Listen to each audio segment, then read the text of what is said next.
Good evening, everyone. Welcome to the Richard Nixon Presidential Library and Museum. My name is Joe Lopez. I have the honor of serving as the acting president and CEO of the Richard Nixon Foundation. It's so great to see so many friends and supporters and new faces here at the Nixon Library tonight, which is sure to be a great event with a few special guests. Many of you are members of the Richard Nixon Foundation. I want to thank you for your support, and many of you are supporters of our American Civics campaign. Thank you for your commitment to our mission and our work to help young Americans understand their history, their government, and their Constitution. Tonight's program is part of the Sean and Leland Smith Distinguished Speaker Series, which brings influential voices from around the country and tonight around the world right here to the Nixon Library for conversations that challenge, inform, and inspire our audiences. We're grateful to Sean and Leland Smith for their vision and generosity in making this series happen.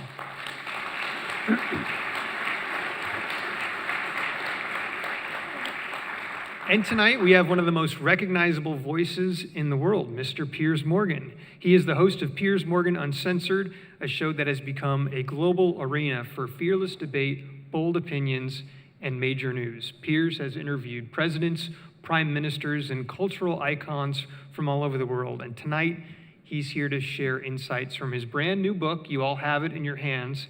It's called Woke is Dead: How Common Sense Triumphed in an Age of Total Madness.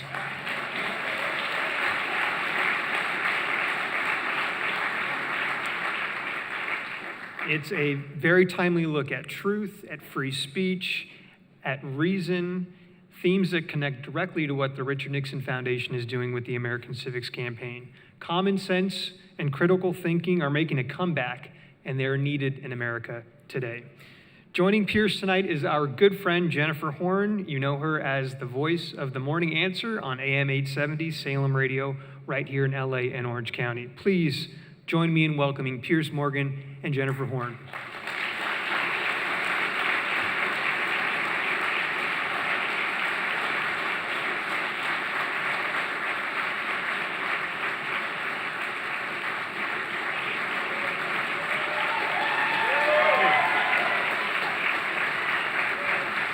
Thank you. Thank you very much.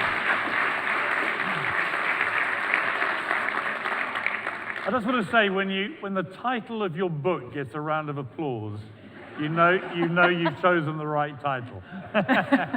And I want to say thank you and good evening. And you know, we have some construction going on here at the Nixon Library. The ballroom is being constructed. So thanks for making it out past the cranes. We appreciate it. It'll be open in spring of 2026 with a golden toilet. You'll be happy. All right, so Piers, congratulations on the book. Thank you. It is fantastic. I read it this weekend. You guys will love it. And I think before we start, I have to be polite. What are your desired pronouns? Well, hot and hotter? Actually, I have them as on my bio, I think, on X. They're hot, hotter, and hottest.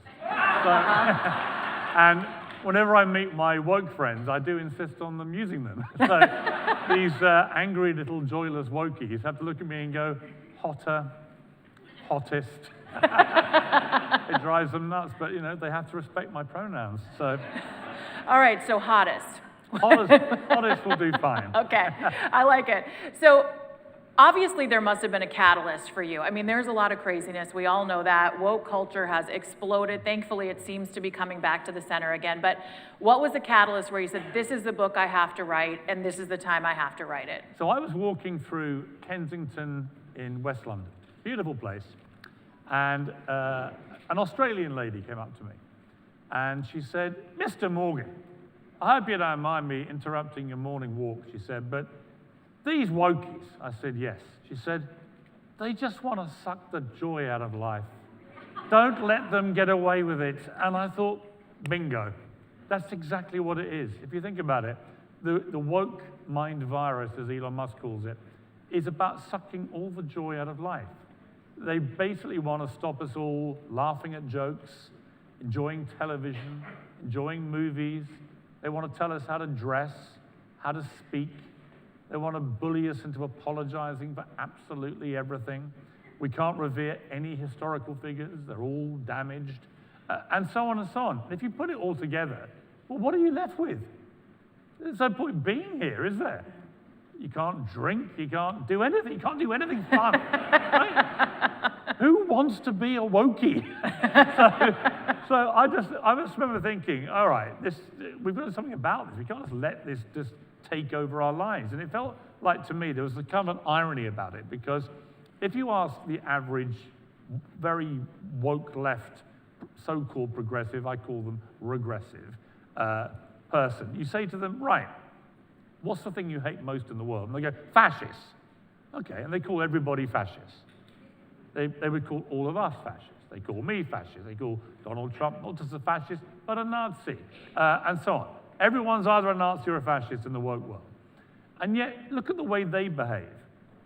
The scolding, the vilifying, the shaming, the cancelling, and as we've seen recently with Charlie Kirk, eventually, the murder of somebody for expressing his right to free speech, for having opinions they don't like. That is a form of fascism, right there. So they're actually behaving in a way that I think is exactly the way that they claim they hate in other people. And you know, I've studied liberalism. I used to identify, don't hate me, I used to identify as a bit of a liberal. You know, I'm like, okay, let people get on with their lives, socially a pretty liberal guy. I have nothing in common with this woke left stuff, nothing. And I just felt it was time to write a book to sort of put in order all the most ridiculous things that have happened in the last few years. And they are ridiculous. In 30 years' time, maybe earlier, maybe next year actually, they're going to look back on this period and think, let me get this straight. Let me get this absolutely straight. Women spent 100 years trying to win equality and rights. The right to vote, the right to work, and all these things. And after 100 years, the woke brigade came along and said, here's what we're going to do. We're going to allow 6'5" biological men to compete against you in sport to make sure you can never win again. And everyone was told, if you don't sign up to this, if you don't agree with that, then you are a fascist. So shut up. This is going to happen. And so it began to happen more and more. A year ago, the United Nations worked out nearly 1,000 medals that should have been won by girls and women were taken and given to trans athletes. Now, I have nothing against trans people. I'm not transphobic. I don't hate trans people. I want them to have the same rights to fairness, equality, and safety that I have and we all enjoy, but not at the expense of eroding women's rights. Period. And today, as we meet, with wonderful timing, we were talking about this earlier, the Olympic Committee is about to announce, apparently, that they are banning trans athletes from the Olympics. Right, and when people say, well, you know, what can trans athletes do? I don't want them to stop being able to play sport, but they are biological males. They can compete against biological males. That would be fair, physically. Many of them, indeed most of them, have done that far less successfully, it should be noted, before, and then they compete against women far more successfully because they have a physical advantage. Or they can have a new category. As more and more trans athletes emerge, have your own category. I've got no problem with that. I don't want to stop them playing sport. But what was fascinating to me, the leaked stories about this Olympic decision apparently say that after extensive research, we have realized that men have a physical advantage over women. And I'm like, really? How much extensive research did you do? I mean, it is kind of mind-boggling, isn't it? Because there's obviously a reason we separate the sexes. Now, we're in California. I've got to tell you about this. A couple of weeks ago on my show Uncensored, I interviewed a woman called Betty Yee. Are you familiar with Betty Yee? She came on ostensibly to attack Katie Porter, which, let's be honest, is a bit of a home run at the moment. So, and I mean, Katie Porter, she's the one who screams at all her assistants. You know the one I'm talking about? Get out of my shot! And the mashed potatoes. Yeah, Don't so forget the mashed potatoes. Good luck when she's your governor. Get out of my way, you people! But Betty Yee came on to criticize Katie Porter. And I said, it's interesting. I said, I was on the Bill Maher show with Katie Porter last year. And we got into this issue of trans athletes. And I was defending Riley Gaines, who's been very courageous about this. And Katie Porter started having a go at me, say, of course it's fair, and so on. And the audience, which is a very liberal audience, cheered me, not Katie Porter. And she was like stunned. In that moment, I saw the eyes sort of, whoa, hang on, what's happening here? And Betty Yee came on to, I mentioned this, and then she said, well, actually, I kind of agree about the trans thing. I said, really? I said, so no, the Olympics are coming to LA. Would you endorse gender-neutral Olympics? I was joking. I thought I was joking. She was a completely straight face, not joking, said, I would, yes. So if she's a candidate to be the governor of this great state. I have a home in Beverly Hills. She is going to be potentially our governor. And when the Olympics comes here in a couple of years' time, she wants to have gender-neutral Olympics. Now, they have calculated if that was to happen, if men and women competed together in the Olympics, that women might win 2 bronze medals in the entire Olympics. So it would basically be the end of women's sport as we know it. And this is a candidate to be the governor of the great state of California. I find that horrifying. And I think in years to come, they'll look back at this period of the woke period with utter flabbergasted amusement that this was ever allowed to happen. So that's why I've done the book. And we're here at the birthplace of Title IX. Women's sports mean something at the Richard Nixon Library and, of course, everywhere. All right, so you have been canceled. The thing about the woke mob, the wokesters, as you call them, is that they love to cancel you. They love to punish you. They love to bully you and fire you. I mean, in what was so incredible, and I hate to even say the words Meghan Markle. I apologize. I always get PTSD when I hear that. I know. Believe me, we're both Dodger fans. When I saw her at the World Series, Oh, she's not a Dodger I know. fan. I was like, get out of here, please. And that video of her with Harry sitting there like Mogadon, she's going like a sort of demented gerbil. It was absolutely unbelievable. Anyway, don't even get me started. You have got me started. You must feel good, though, because you called her out early on, and now I think the rest of the world has caught up with you. But my question is, the firings, the cancellations, it happened to you, but it also happened to your friends. How did that impact you? And I'm talking about Sharon Osbourne and others who defended you. Well, let's remember, I mean, they went on Oprah Winfrey. I called it a 2-hour whine-a-thon. Where 2 of the most rich, privileged, spoiled brats you'll ever meet in your entire life decided to go on national television and just moan about how awful their lives are. And they trashed their families, they trashed the monarchy, they trashed my country. And I was watching this, I was doing a morning show in Britain. It's going very well. We trebled the ratings in 5 years. It was on fire. We were beating the BBC finally. It was great. And then I was watching this, and there was a moment early on when they said, I can't remember which one of them said, I think she said it, that the Archbishop of Canterbury, who's the senior churchman in Britain, had secretly married, do you remember this? Had secretly married them in their back garden 3 days before the televised wedding. Now, we did a quick bit of research. I thought, that can't be right. And sure enough, if that had happened, the Archbishop of Canterbury would have broken the law and been dragged off to a prison cell. So I thought, well, they're obviously just lying. And then they started saying all this stuff about racism and how the royal family were concerned about the skin color of their unborn. It was all complete, I thought, baloney. None of it rang true to me. And so I said so. Now, last time I checked, we live in a free democratic society here and in the UK. I've got to say, your First Amendment protects you better than we have in our country at the moment. In our country, comedians are being arrested at airports for stupid jokes, right? It's ridiculous.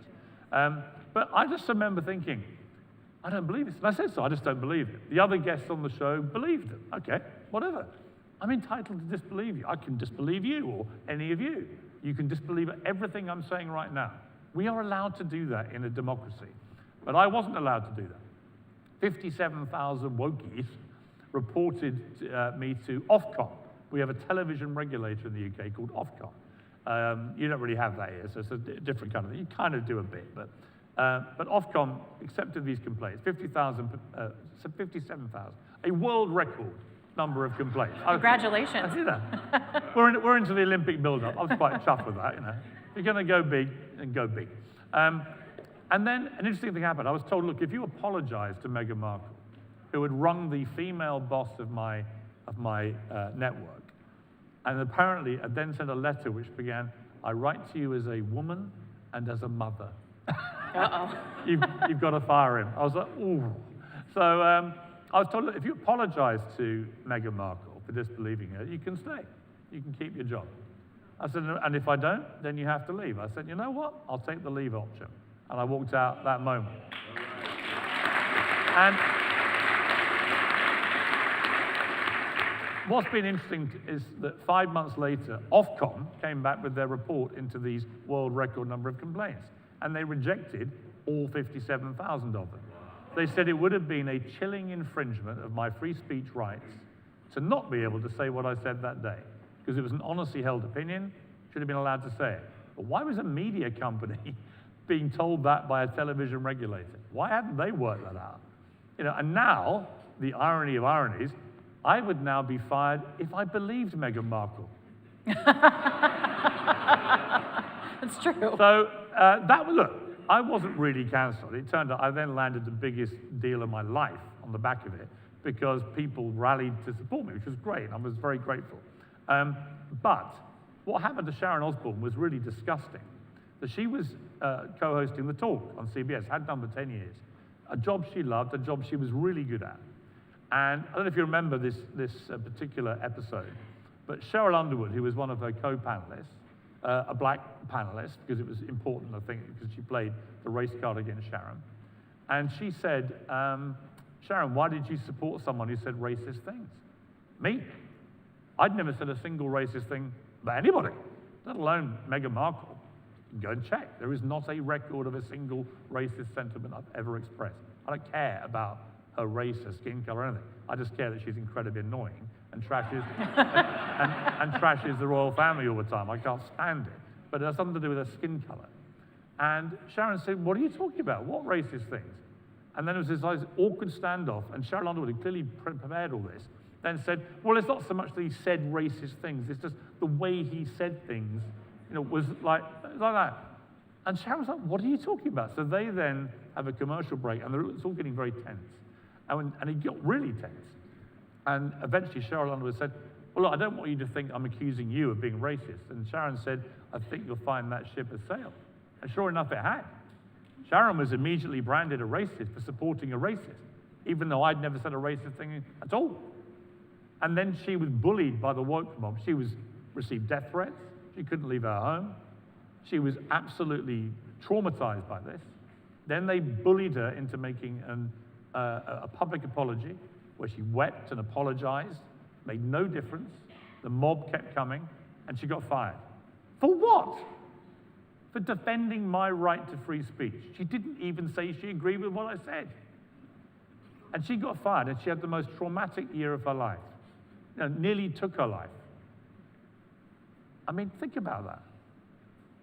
Lost a job she loved, felt suicidal because she stood up for a friend. We'd known each other a long time. We did America's Got Talent together. And that's what happened to her. So when people on the left say cancel culture doesn't exist, it's just accountability, all this kind of stuff we hear all the time, I saw that happen. And that was a deliberate attempt to destroy her life, playing a wicked race card against her when racism had nothing to do with any of it. And that's what we were dealing with. And so many people have had similar experiences. And so I think this book, hopefully, will be the kind of death knell to an ideology which has been incredibly insidious to democracy and to society. We should get back to being able to express ourselves freely and honestly, get back to having fun, get back to, you know, coming together, people with different opinions, and tolerating them.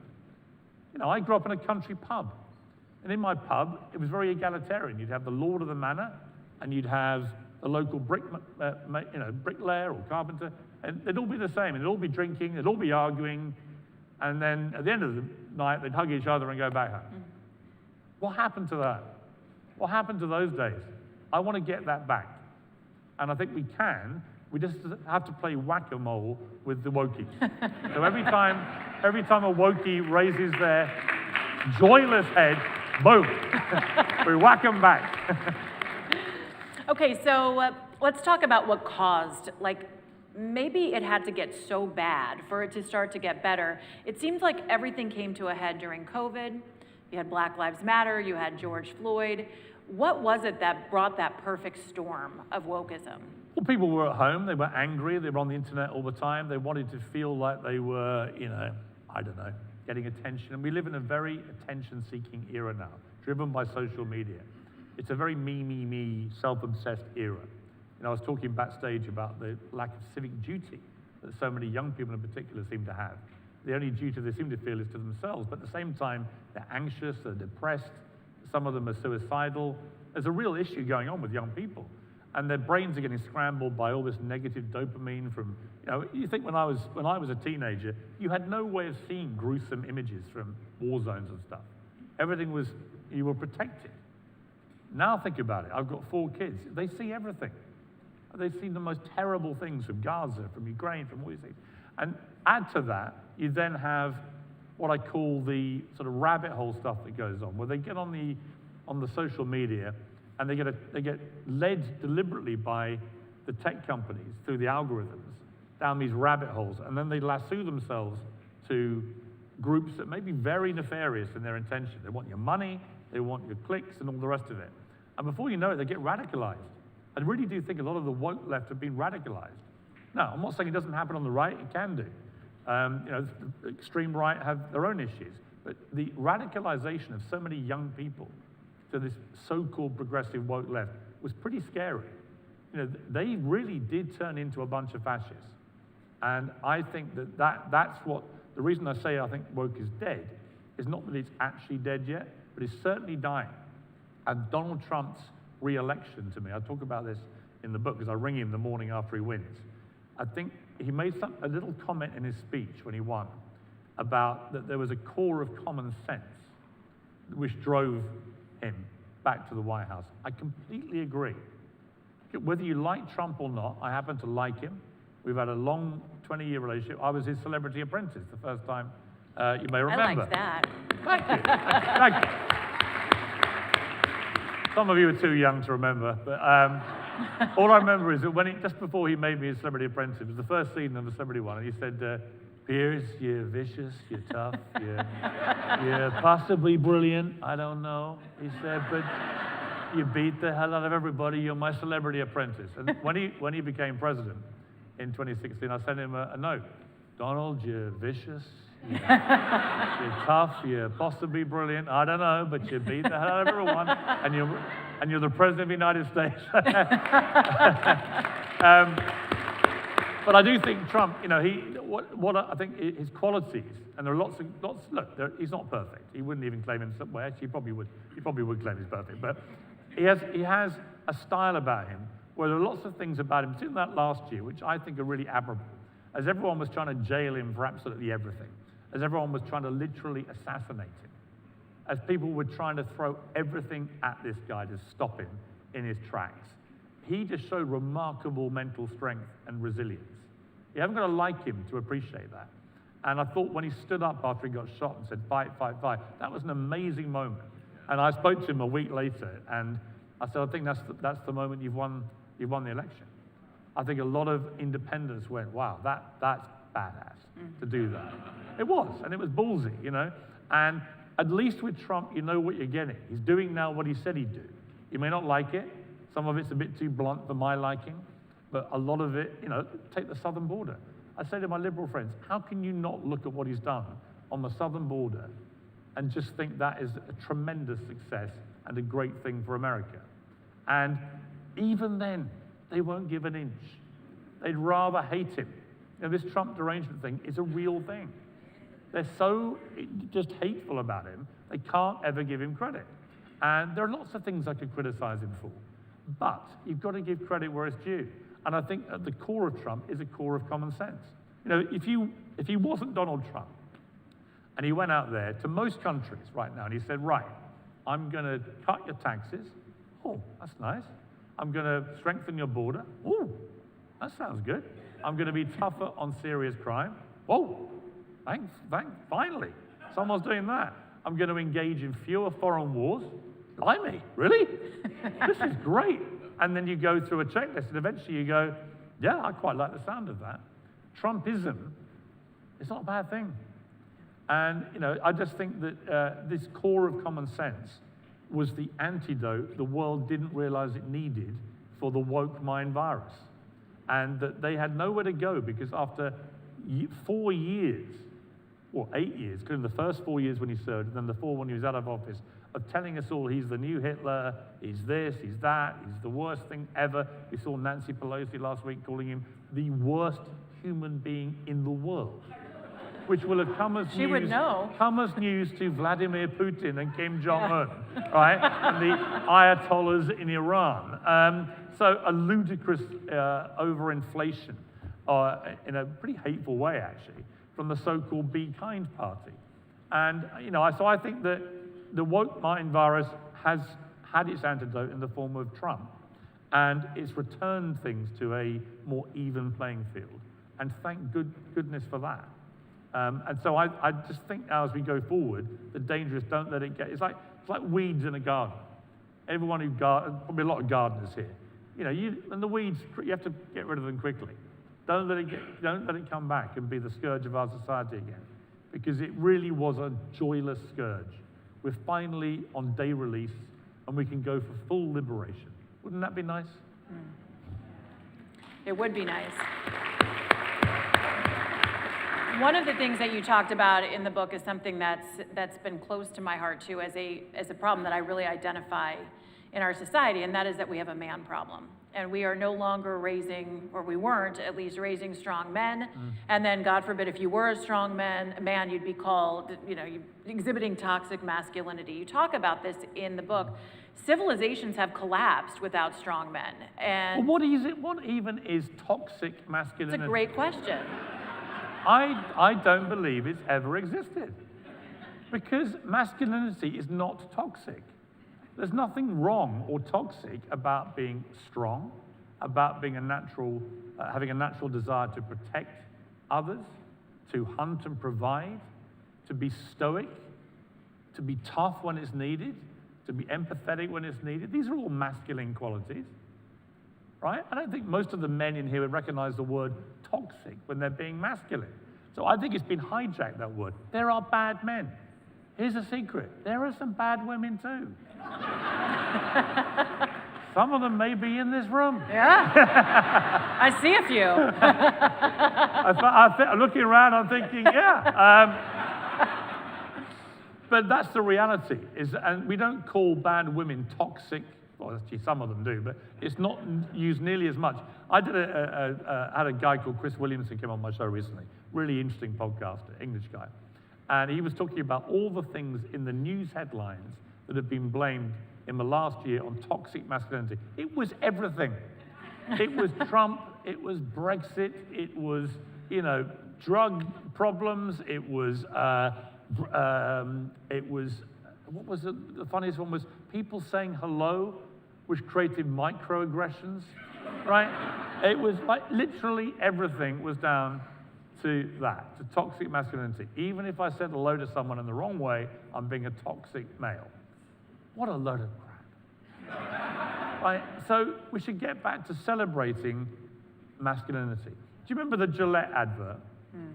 The Gillette, for 30, 40 years, had done these adverts of big, burly guys, normally holding little babies, right? And they were the hunters, the providers, the nurturers, the protectors.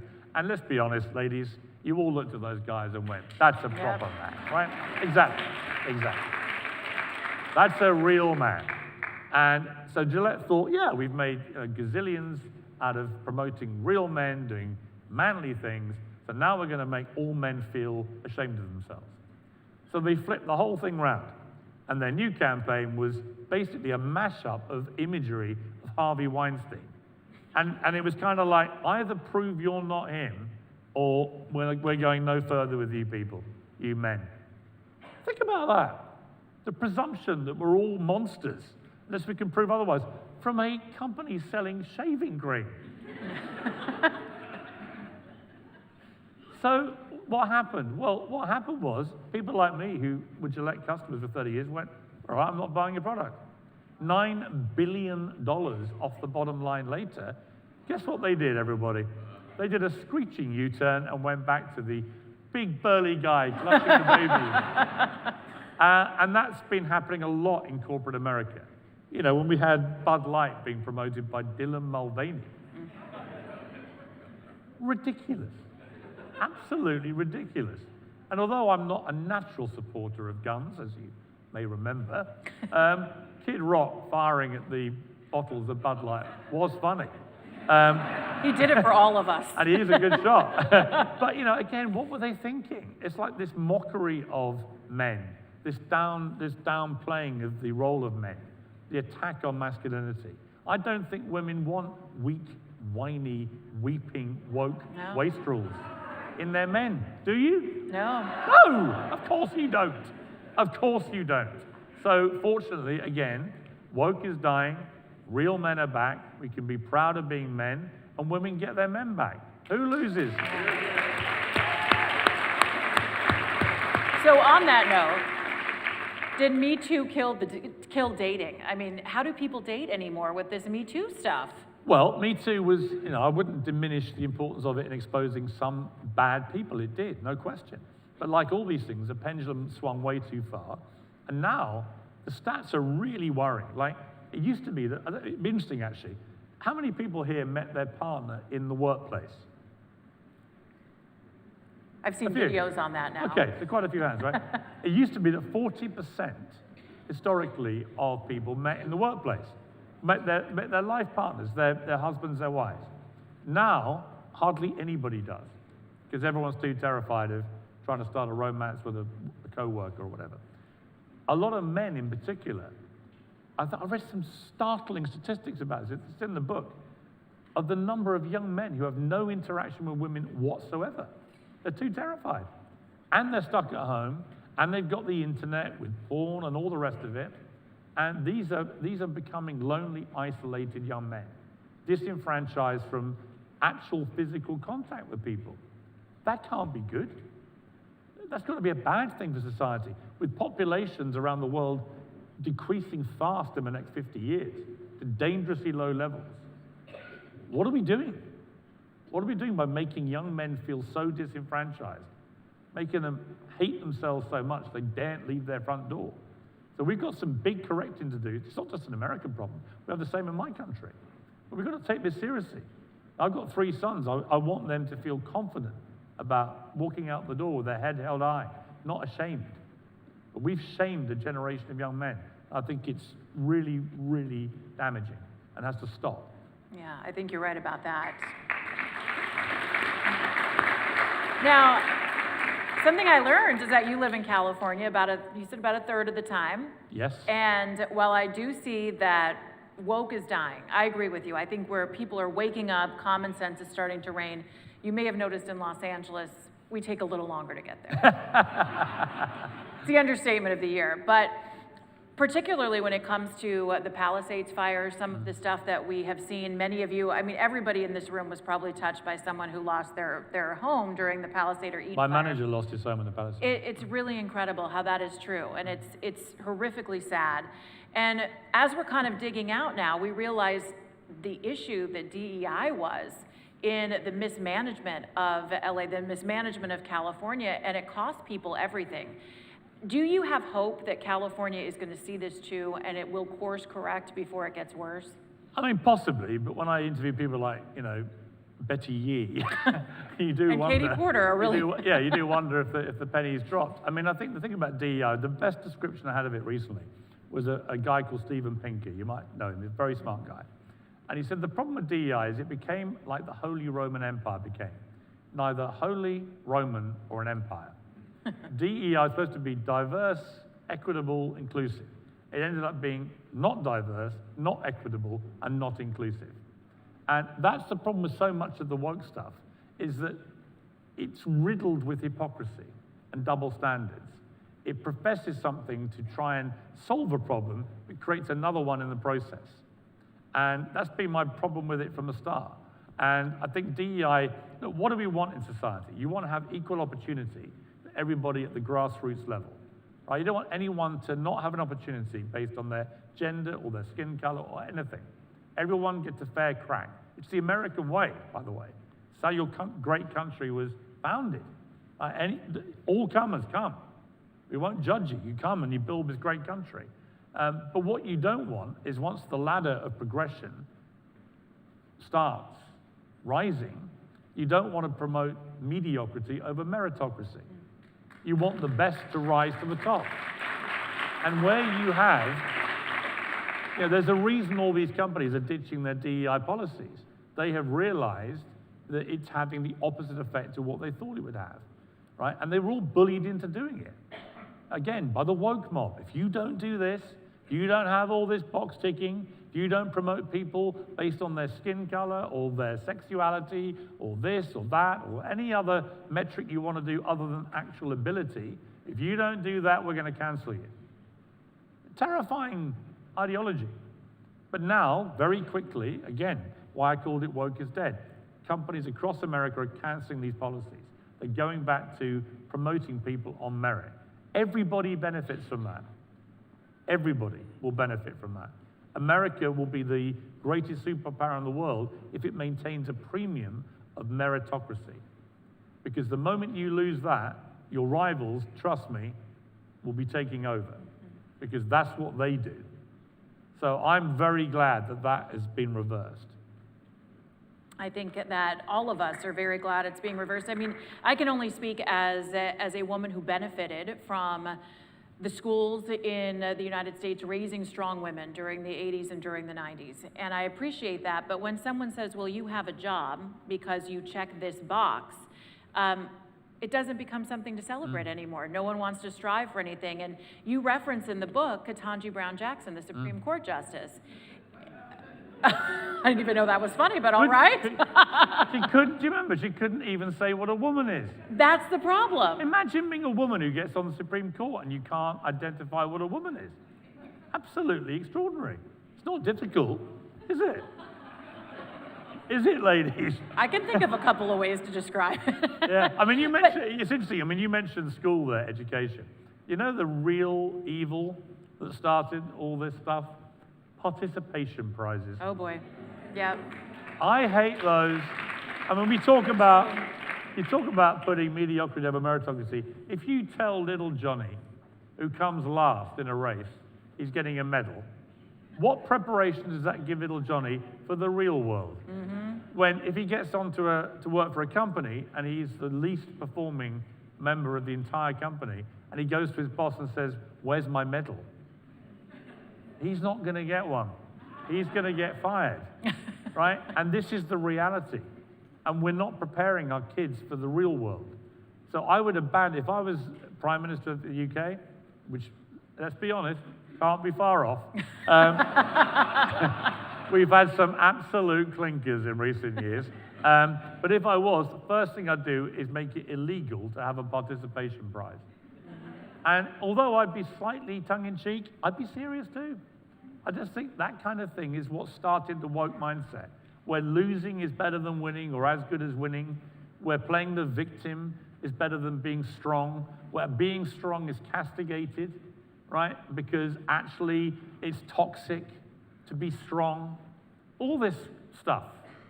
Premium on being weak and whiny and playing the victim, woe is me, that never works anywhere. We are in the Richard Nixon Presidential Library. Your first time here, by the way, which is exciting. Amazing room. Isn't it gorgeous? Yeah. And what would you think that Richard Nixon, President Nixon, would say to this whole era of cancel culture and wokeism? Well, he got cancelled. I know. That's why I bring it up.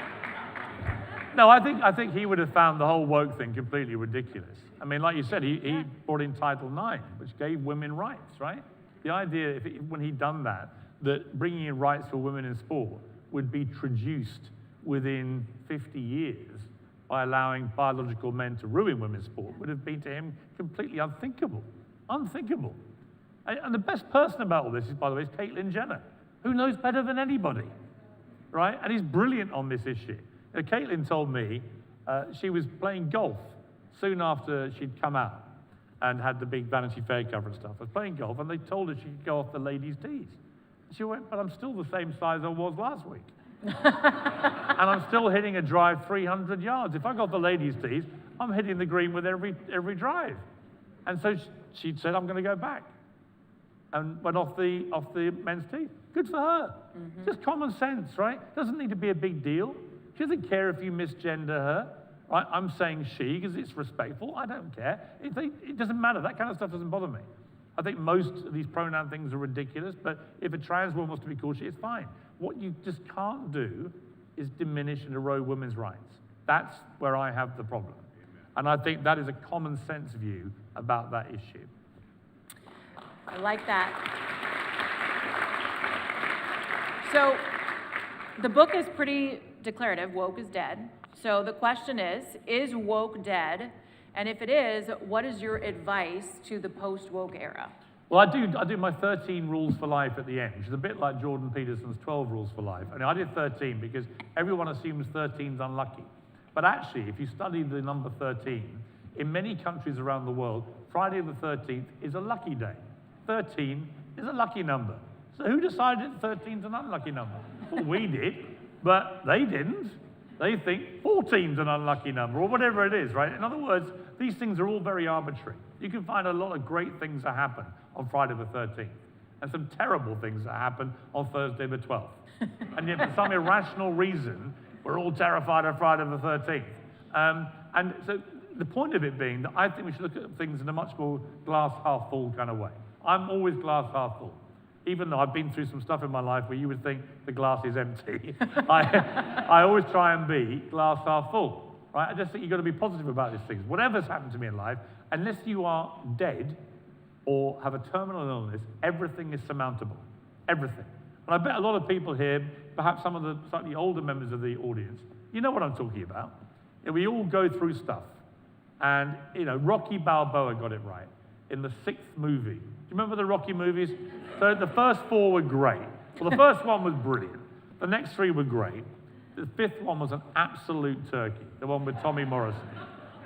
And it stopped Stallone making them for 20 years. And then he came back and made a brilliant one again, called Rocky Balboa. And by this time, his son had grown up, but was a spoilt little brat, bright little wokey brat, moaning about everything, hated being Rocky's son, thought life was, you know, having it in for him, almost like. And eventually, Rocky has it out with him in the street. And he says, look, life is tough. It will beat you down if you let it. And if you want to know how winning is done, it's not how hard you can hit. It's how hard you can get hit, get back up, and keep moving forward. That is how winning is done. And it's true. It's true. We are all going to face grief and, you know, relationship issues and job issues and all these things. It's regular life stuff. What we're not doing is preparing the younger generation to deal with this stuff properly. And I think we should be doing more to do that. So my rules for life are very glass half full. Here's how to be a bit more resilient, a bit more mentally strong, a bit more accepting that this happens to everybody. It's not just you. You know, actually, one of the best things I heard was from someone probably not particularly popular in this room, but it was an interesting conversation. Joe Biden, when he was vice president, whatever you think of him politically, on a personal level, has had some harrowing things to deal with in his life. So when he was just about to become a senator, you know, this terrible car crash, he lost his wife and baby daughter, and his 2 sons were badly injured. And he then became a senator within a few months. And then, of course, Beau Biden then died in his 40s of a brain cancer.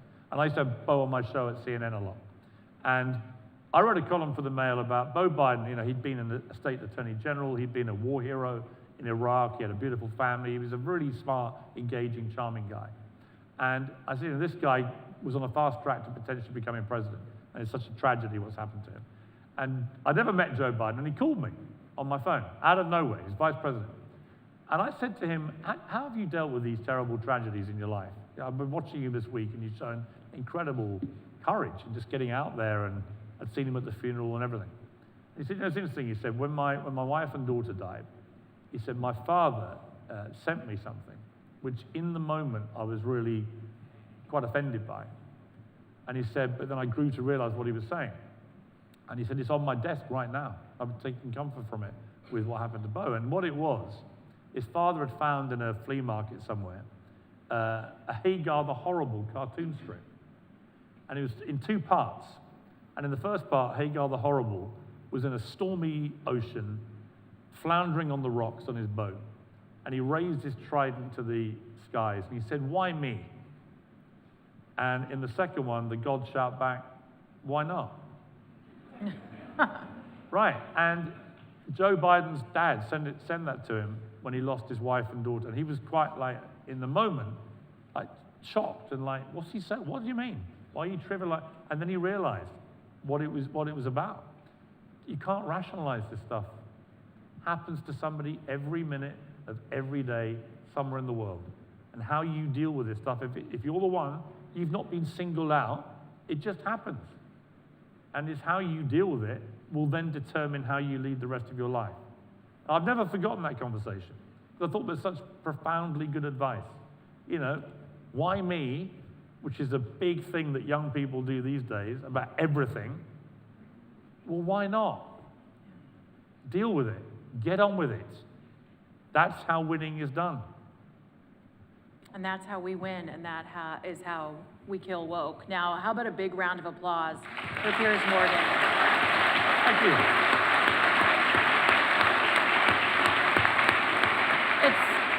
Raise your hands. We'll get to as many questions as possible. I'm just going to bounce around the room, and I will be fair in the way I do that. But I do want to start it with a special guest. You all saw a video and heard Joe Lopez talk about the American Civics initiatives that the Richard Nixon Foundation is actively pursuing and programming. And we have 2 students here that are part of that program. So Charlie Chen, who is a junior honors student at Yorba Linda High School, is going to kick off our question. Charlie, what's your question? I hope it's a good one. Hi, Mr. Morgan. So thank you. So my question for you is, from a student's perspective, since I'm a high schooler myself, so how do you believe young people should interact with this new woke cultural debate, especially when social media amplifies the extremes on both sides? Thank you. Yeah, it's a really good question. How do you deal with it? And particularly when so many of your fellow students may still be identifying as woke. You know what? I think you got to be strong. You got to think for yourself. Just think for yourself. Does this make sense? If it doesn't make sense, don't get bullied into believing something that you think instinctively makes no sense to you. Be your own person. Have your own mind, your own beliefs, your own values. You know, talk to people whose opinion you really, really take seriously. But don't be led down the woke rabbit warren. There lies hell. So you've got to be strong, and you've got to be independent-minded. Trust your gut. Every time I trust my gut, I'm right. Every time I go against my gut, I'm wrong. Your gut's a really good place to start with. What are you actually feeling about something? And just don't go with the herd, you know? When there's a herd of sheep, they're normally chasing completely the wrong route, and they're completely chasing the wrong thing. So just look at the ram that sits in the corner proudly and stoically and is not following the herd as they dive over a cliff.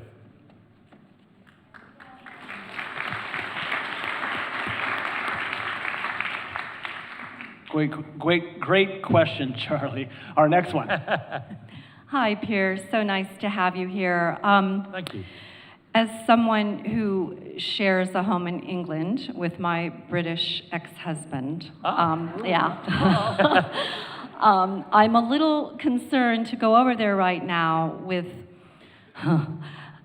my politics and the thought police. And I just would love your thoughts on the election in New York and what that portends for us, given what, in my opinion, tragically has happened in the UK. Yeah, I mean, look, what's happening in London is not as bad as you're reading. I mean, some Americans seem to think we've literally been overtaken, and it's like you can't walk the street. It's not like that. I mean, I live in London. It's not great.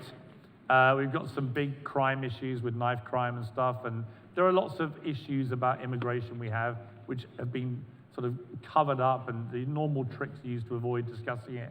You know, if you discuss it, you're a racist and so on. Luckily, we've moved past that now, and people are discussing about borders and why it's important. As Ronald Reagan said, without a border, you have no country. So I think that this should be something you have a conversation about. There's no doubt the Labour government in the UK came in with a thumping majority and have turned out so far to be pretty useless. And our mayor of London is probably the only mayor in the world that makes Mamdani look like a promising prospect. No, I'm joking, Sadiq, if you're watching. The thing about Mamdani, he's very charismatic. He's a dynamic guy. He's hardworking. He's a skillful young politician. All of those things are true. He's also a ardent socialist bordering on communist who wants to seize productivity, give everything away for free, and there is nowhere in the world where that has worked. It doesn't work. They talk a lot about affordability, to which I say, how ironic. How are you going to afford all this? Right? Because it all sounds great. We're going to give you free groceries, free bus rides, free this, free that. It's the socialist way. It's the communist way. It doesn't work. So I think what's going to happen is Mamdani is very, very quickly going to do one of two things. Either he'll double down and try and force through this stuff and pretty well bankrupt New York, and it will become a sword of Damocles hanging over the Democrats as they head into the 2028 election, maybe even the 2026, but that'll probably come too early. Or he will do what I suspect he probably will end up doing, which is what a lot of these really hard left guys do when they get power, is pivot like Usain Bolt to the center and abandon a lot of those policies. But I've got a feeling, listening to him, he's going to try the first option. And so you're going to have a genuine socialist running one of the great cities of the world. It's a pretty scary prospect. So I feel for you. You know, he actually, I mean, like, our mayor, Sadiq Khan, is actually, by comparison, reasonably moderate, actually, despite what you may have read. So I think it's going to be a very interesting time for New York and an interesting time for the Democrats, because they'll be putting all their chips on this guy, and I think it's going to be like the guy who goes to the roulette wheel, puts it all on red, and it comes up black. Mr. Morgan from the center of the room. You, sir, what is your question? First of all, I want to say I'm a huge fan of you on Celebrity Apprentice. I thought you were brilliant. Thank you. My family really needs to know, what was the relationship with Omarosa really like, and do you have any further contact with her? Absolutely zero contact with her. And actually, in reality, my relationship with her was even worse than it seemed on camera. One of the most despicable human beings it's ever been my displeasure to ever encounter, and if I never see her again. In fact, the most joyous moment of my life was when, probably even surpassing the births of my children, sorry kids, but given she was trashing my children during this process, you'll understand why I say that, was when President Trump, or Donald Trump as he was then, he made me a team leader, or I was elected team leader, and Omarosa was the other team leader in the challenge to sell art. And you had to get pieces of art and then get people to buy them. And I thought, I'm going to absolutely crush you into a pulp. Because she'd been trash talking my family so badly, like vicious, horrible stuff. And I thought, I'm taking you down. So I rang all the high rollers I knew, called in every favor. And the magical words came from Donald Trump when we had the two figures. She'd raised about, I can't remember, a few £1,000s, and I'd raised some gigantic sum. And he went, you know, Omarosa, I like you, but this is the greatest slaughter in the history. This is the greatest slaughter in the history of The Apprentice. And he said, what do you think, Piers? I went, I couldn't put it better myself, Mr. Trump. And then when she was fired, I just looked at her and just winked. So, yeah, you don't want to trash talk the Brits. You know, with the exception of George III, we can put up a good fight. Sir, off to your right. Hello, Piers. So we've talked about the woke left today. Do you think there's like a problem with the right being woke? Because people like Tucker Carlson are calling like Ben Shapiro woke. Like, how do you feel about this? I think it's quite interesting watching all those guys go at each other. I think it's quite healthy, actually, to go at each other and have these debates. But there's an issue with the woke right. I mean, I do think it's really important now that as we come out of wokeism, that on the right, that the right don't behave in a hypocritical way. look at the Jimmy Kimmel thing. It was an interesting test case, right? Where quite a few on the right raced to say, cancel him, fire him. It's right that the FCC were getting involved, the government was getting involved. And I was watching all that going, that's quite woke, actually, isn't it? And, so the woke right is a bit of an issue. And then I saw people like Ted Cruz and others standing up going, no, we're not having this. This is hypocritical, it's wrong, and we should condemn it. We're not in the business of, and I thought that was good. I agree with him. So I think it's important to be consistent. Otherwise, you're just a hypocrite. If you genuinely believe in free speech, remember, free speech is not about listening to people whose views you like. We can all do that. If I sit here and you all say, Piers, we think you're great. Thank you. I've never believed in free speech more than I do right now. But if you say, Piers, we think you're a despicable human being, that's not quite as pleasant to my eardrums. And yet, free speech dictates that I have to tolerate that. I may not like it, but I have to tolerate it. And I think that the emergence of a certain element of the right have to be very careful they don't start behaving like the woke left that they've just been getting rid of. Mr. Morgan, on your left, second row from the front. What is your view of the Reform Party, and do you think they have a chance in the next election?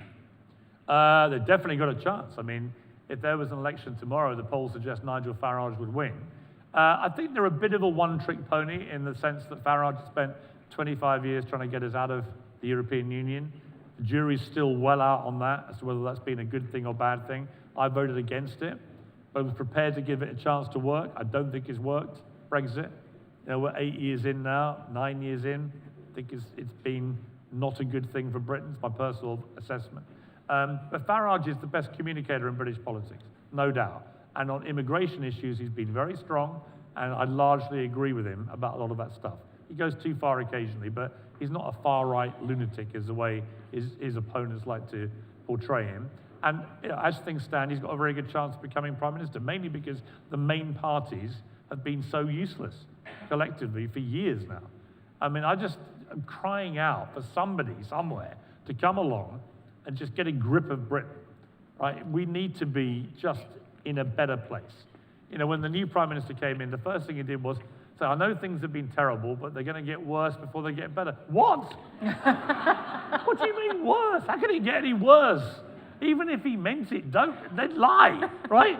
Just pretend it's going to get better, make us feel good. Because these things tend to be self-fulfilling, right? If you say, look at Churchill in World War II. My absolute hero was Winston Churchill. I was born 2 months after he died. I like to think it was a natural progression. And I actually bought his half-smoked cigar several years ago from a boat where he'd had a powwow summit in the middle of World War II. And I look at that cigar, and it motivates me. But there was a guy where it looked, for all intents and purposes, like Britain was going to get run over by the Nazis. Nobody was giving us a prayer. But this one guy went, nope, not on my watch. And he stood up, and of course Americans came to rally with us, and we're incredibly grateful, genuinely, for what America did in World War II. But without Churchill, I don't think the British people would have ever felt the confidence that we could actually defeat the Nazis. So these things are self-fulfilling, right? I want a Prime Minister of Britain who says, we're going to be great. I like Trump when he says we're going to make America great again. It's a good thing. When people attack him for that, it's like, well, what do you want? You want to make America crap again? Right. So I'm all in favor of a bit of that, a bit of chest bumping, a bit of we're going to be great. We're going to be the best in the world. Good. So, yeah, Farage can win, but there's a long time left yet before there's an election. And his economic policies are a little woke, I have to say. So you won't like hearing that, but they are. He's got to sort those out. But we'll see what happens. Far right side of the room for you, sir. What's your question? Hey. Arsenal. Ah! Hey! North London's red. We are top of the Premier League, for those who don't know. That's right. So I was, London used to be the financial capital of the world once upon a time. And now New York City is the, excuse me. All right, where am I? I think they're Tottenham Hotspur fans. I was about 10 years old when Red Ken got elected socialist mayor of London, and now we got Zoran Mamdani doing the same thing. And my question to you was, did they experience the same level of social backlash and hysteria when Red Ken was elected as a socialist mayor of London? Yeah, it's a good question because things weren't as apocalyptic, it turned out, with Red Ken as people feared. So I do think big cities are quite resilient. I think New Yorkers are pretty resilient people, and I think that they, it probably won't be as bad as the worst fears are about Mamdani, but I do think he's a very committed socialist. I think he really believes this stuff.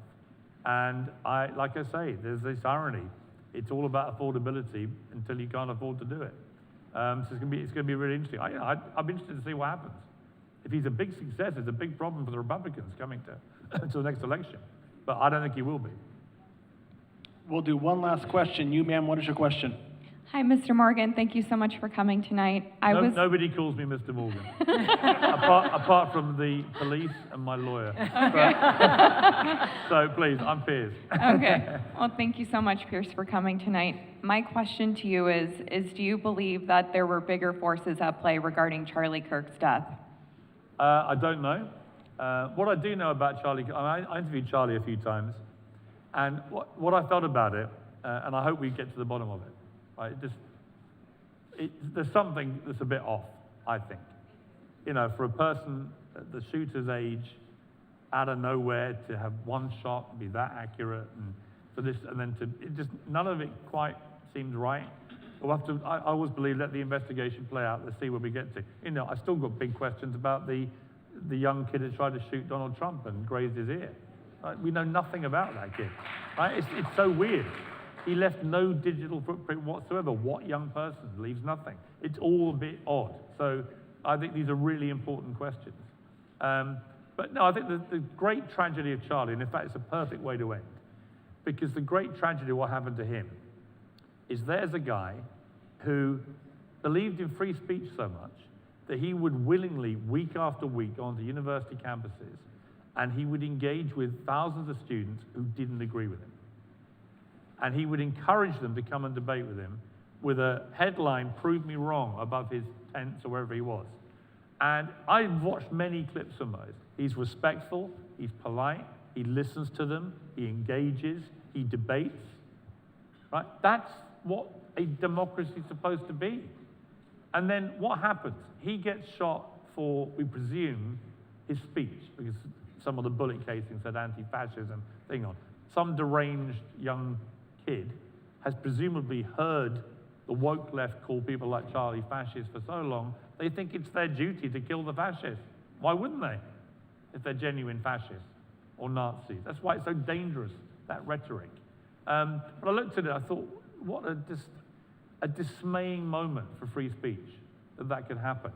And then the reaction of so many on the woke left, doctors, professors, teachers, all going on TikTok, celebrating it. Absolutely sickening. And we had a guy in England, at the Oxford Union, the most prestigious debating society in the world, who stood opposite Charlie in April or May this year and debated him in that chamber. And then he ran to be president and was the president-elect to be the new president of the union when Charlie got shot. And you know what he did? His first reaction publicly was to post LOL. And his second was, Charlie Kirk got shot, let's effing go, exclamation mark, exclamation mark. He celebrated that moment about a guy, a father and a husband who had stood opposite him having a free and fair exchange of views a few months earlier. Thankfully, students at Oxford are trying to now prevent him becoming president, and so they should. And that's not a suppression of his free speech rights. It just means if you glorify and celebrate the murder of someone for their speech, you should not be the president of a debating society, period. Piers, Jennifer, thank you very much. Ladies and gentlemen, the book is Woke is Dead. He will sign them in our front lobby. We'll see you up there shortly. Thank you for coming. God bless you, and God bless America. Thank you very much. Thank you. Great job. Thank you. Awesome. Well, thank you very much. You were great. Of course. No, I so really appreciate it.